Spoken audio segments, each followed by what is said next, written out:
The Parker Solar Probe created history by becoming the first spacecraft to touch the Sun.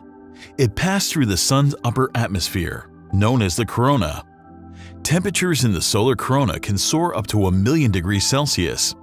It's the hottest region of the solar atmosphere. But the critical question is, why didn't the Parker Solar Probe melt when it touched the Sun? No metal can withstand such high temperatures. So, how did Parker manage to survive after plunging into the solar atmosphere? How is it still functioning efficiently after going through such an extreme environment? Well, a part of the answer lies in the solar corona itself. The fundamental aim of Parker was to study Sun's corona.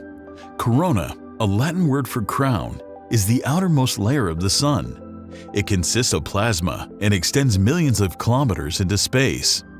Usually, this layer is hidden in the glare of the Sun. However, it can be easily seen during a total solar eclipse and through a coronagraph, which blocks direct sunlight from the Sun.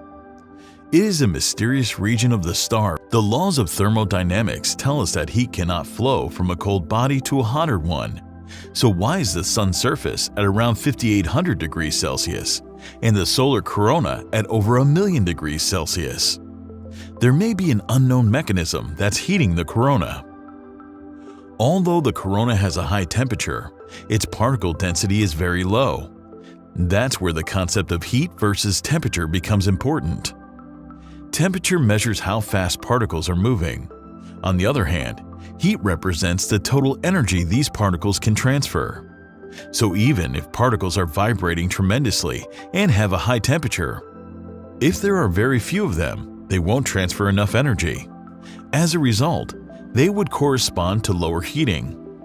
It's like putting your hands in a heated oven and a bowl of boiling water. Your hands can stay for a longer period in an oven without getting much heat.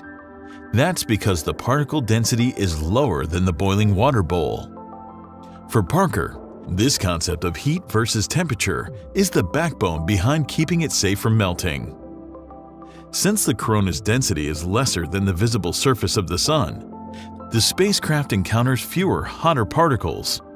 As a result, it doesn't heat as much as it would in the case of the visible surface. Eventually, the Sun-facing heat shield only gets heated to 1,400 degrees Celsius or 2,500 degrees Fahrenheit, even while passing through an atmosphere of several million degrees. But still, even 1,400 degrees Celsius is a lot.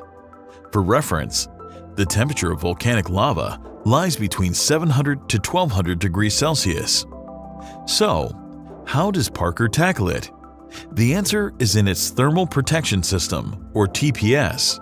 It comprises a shield made of carbon composite foam sandwiched between two carbon plates.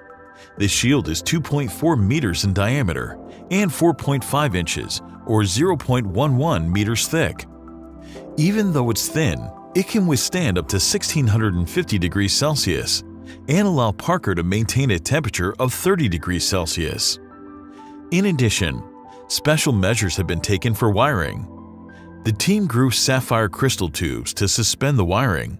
The wires are made from niobium, with a high melting point of 2,470 degrees Celsius. Parker's solar probe is not only studying the Sun, but it is also being powered by it. However, as the solar panels get closer to the Sun, they might get overheated. So to keep things cool out there, the spacecraft circulates a single gallon of water through its solar arrays. The water absorbs heat as it passes behind the arrays and then radiates that heat into space as it flows into Parker's radiator. Finally, the heat shield edges are accompanied by 7 smart sensors. If any of these detect direct sunlight, they alert the central computer, which directs the spacecraft to correct its position. This way, all the components are safely protected behind the heat shield. So this is how Parker is gathering a wealth of information without melting. If everything goes as planned, the probe will send data from within 6.16 million kilometers of the Sun's surface by the end of the mission. This would reveal the solar secrets at depths that have never been reached before. If you enjoyed this video, make sure to subscribe to our channel and press the bell icon so that you don't miss any future videos of the channel.